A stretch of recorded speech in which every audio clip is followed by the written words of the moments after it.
So hi guys, Tim here, going to do another brief military history video today, talking about the brief military history of tank warfare and kind of tank units, how tanks evolved through the ages, basically right up until now essentially. There might be a few actual tanks and units I'll miss out, but generally it'll be up until today. So, I'll get started. So,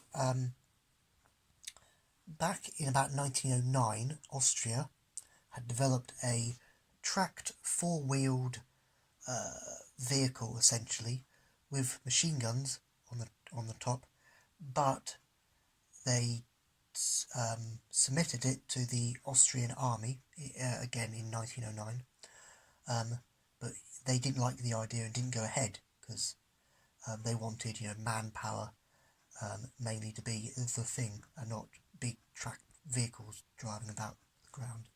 So they weren't interested, so they scuppered it. And that, which I will need to splice in the name, because I can't remember the name at the moment, but I'll do that after the video. But really, when the tank first really was officially adopted, in 1916. So the British had been secretly working in 1915 on a tracked vehicle with guns that would stop this stalemate of the Great War going out. So deadlock, essentially, they want to break the deadlock. So, pardon me. So the pardon me. So the kind of the army essentially went over to the Foster's company. So and the two men working out there was Mr. Foster and William Tritton. And now there are two kind of design engineers. William Tritton, who worked for the Foster's company, which is actually in Lincolnshire, or somewhere around Lincolnshire. It's in Lincolnshire, but somewhere in Lincolnshire originally. They came up with a design in 1915 known as the Little Willy tank. Now that tank was only designed for breaking through the barbed wire of German or enemy defences. And so they decided it was never gunned, it was only manned, and so they decided very quickly by September 1915 that they would start production on an actual vehicle that could go over trenches and actually has guns and actually is properly weaponized and things like that. It's not just a box essentially. So the Little Willy vehicle then transforms into the Mother, or the Mark I male tank. And so the Mark I tank was fitted with it was 6-pounders. They were fitted with two great long 6-pounders on the sides. They were fitted to sponsons each end.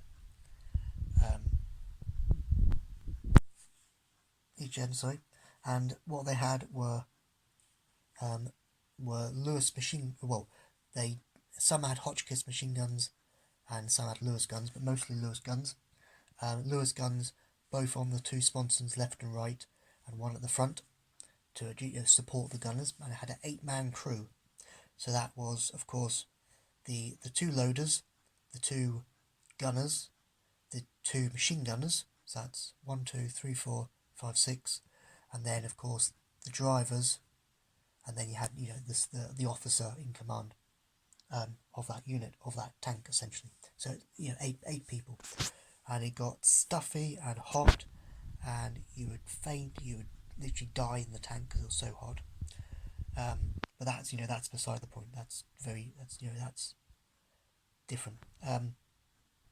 So so they tested these Mark One male tanks. There were female tanks. So there's a difference. So the Mark One, or the male tank, essentially has the two 6-pounder or 7.5-inch guns on the sponsons. The female has only two machine guns, Hotchkiss machine guns, on the sponsons. So in July 1916, when the Battle of the Somme was on its way, taking place, they decided to try out around about 300 to 400 of these Mark One tanks, just to test them, see what they're like.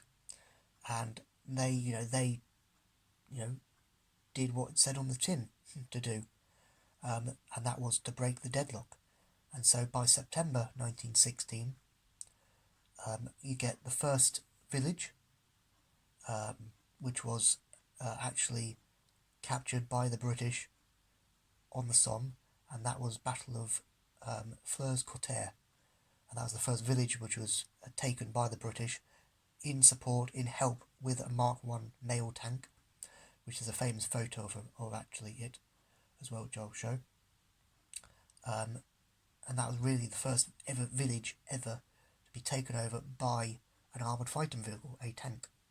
And now these Mark One male and Mark One female tanks, were first driven by a special unit who had kind of retrained and regrouped from the Machine Gun Corps, and that was called the Machine Gun Corps Heavy Section. It was very secret, very top secret, in fact, that even Russia and Germany and other, of course Germany wouldn't want to get their hands on it, but it was so top secret that Russia and other allies didn't even know about the design. They called it tank because it looked like a water tank, and therefore the Allies, Imperial Germans and alike, would literally think that, oh, if that's all they're making, go ahead. It's just a water tank type of thing. So that's where tank first came from. But yeah, so as I say, Machine Gun Corps Heavy Section, which was based off the Machine Gun Corps. Here I've got sorry for the lack of light here. I've got the Machine Gun Corps cap badge there, which is essentially what the Machine Gun Corps Heavy Section was wearing at the time, in 1916. So that's the Machine Gun Corps tank cap badge. So the Machine Gun Corps Heavy Section were there to drive the tanks, to train in them, etc. But literally a year later, in July 1917, we get the first separate unit specifically for tanks, and that is called the Tank Corps. And so there's a Tank Corps cap badge, and that's what they would have worn. Better, go and focus. That's better. So the Tank Corps. So we move from the Machine Gun Corps Heavy Section to the Tank Corps in July 1917. And so these again were specially trained units who would be picked out from different regiments or different corps to specially fight in, again, these armoured fighting vehicles, tanks. So by the time we get on into 1917, into 1918, you get the Mark III tank, and then you get, which is known as the Mark IV and the Mark V tanks, which are the most famous tanks really of the Great War. The Mark IV, the Mark V, still driven by the by the Tank Corps. There.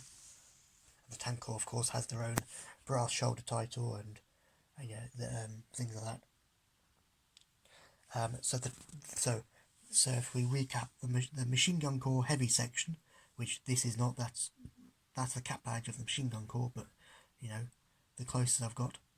So the Machine Gun Corps Heavy Section was from 1916, July 1917. Then the Tank Corps was July 1917 to 1922. And then what we get is after the First World War, a lot of infantry regiments and the Army Service Corps and alike were then granted a royal status for essentially, for basically saying well done in the in the war, the Great War. So things like the Army Service Corps turned to the Royal Army Service Corps in 1922, and they get the Tank Corps specifically turns into the Royal Tank Corps in 1923. So from 1923 to 1938-39, it became the Royal Tank Regiment. But the Royal Tank Corps, so if you get the Royal Tank Regiment cap badge here, just think of that tank there facing the opposite direction, and so you've got the Royal Armoured Corps. The Royal Tank Corps cap badge is the tank facing in the opposite direction. This one with the typical rhomboid shape Mark IV tank facing left is the Royal Tank Regiment, facing right is the Royal Tank Corps. But yeah, so the Royal Tank Corps, again, just another name added, which was Royal to the Tank Corps. Didn't change much, apart from they did adopt in 1923, the Royal Tank Corps adopted the very famous black tanker's beret, which would be used for many years after. So then we move into 1930s, move into 1938 specifically, into the Royal Tank Regiment. So it's moved from a corps size to a regiment size. So it's not, it's still practically the same size, but practically the same size. But so you move from the Royal Tank Corps to the Royal Tank Regiment, and that's the Royal Tank Regiment cap badge right through the Second World War. But at the same time, in 1938, mainly 1939, we get all the cavalry units, because when cavalry was being used, right up to 1916, essentially, and a little bit later, the tanks were to replace the horse, the cavalry, essentially. You had from horse to mechanised fighting vehicles. That's what you had. So the Royal Tank Regiment was essentially, that was the end of the horse, for the cavalry. So what you got to replace the cavalry was the Royal Armoured Corps. And now the Royal Armoured Corps was an amalgamation of Hussars, Lancers, and loads of other 1721st Lancers and lots of other Hussars and cavalry units combined into one to form a armoured fighting vehicle unit, and that was the Royal Tank Corps. Essentially did the exact same thing as the Royal Tank Regiment, but it's much more of a streamlined cavalry style armoured fighting vehicle unit.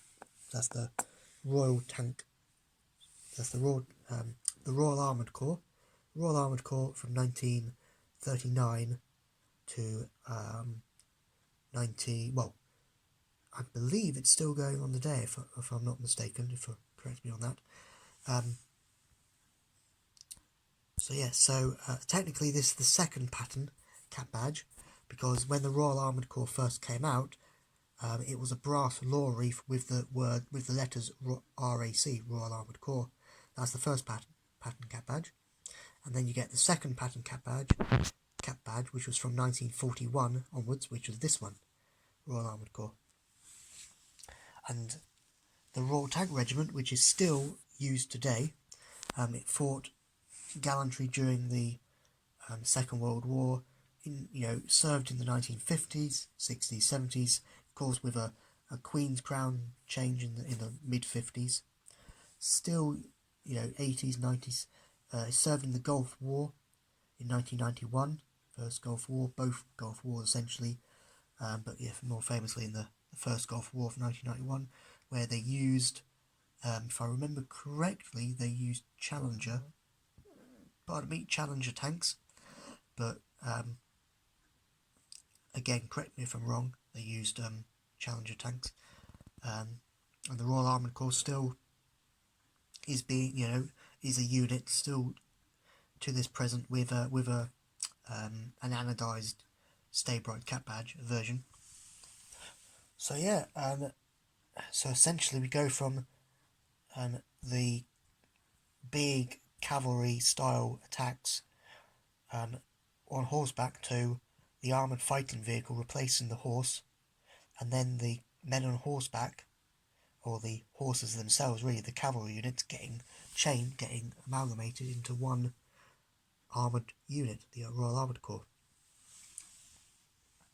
So we go, yeah, so from horseback to a big metal container, armoured fighting vehicle. And as I say, Royal Tank Regiments still being used up until this day, and still will continue on in its legacy. So thanks for watching, guys. Have a good one, and hopefully this has been enjoyable and a bit of a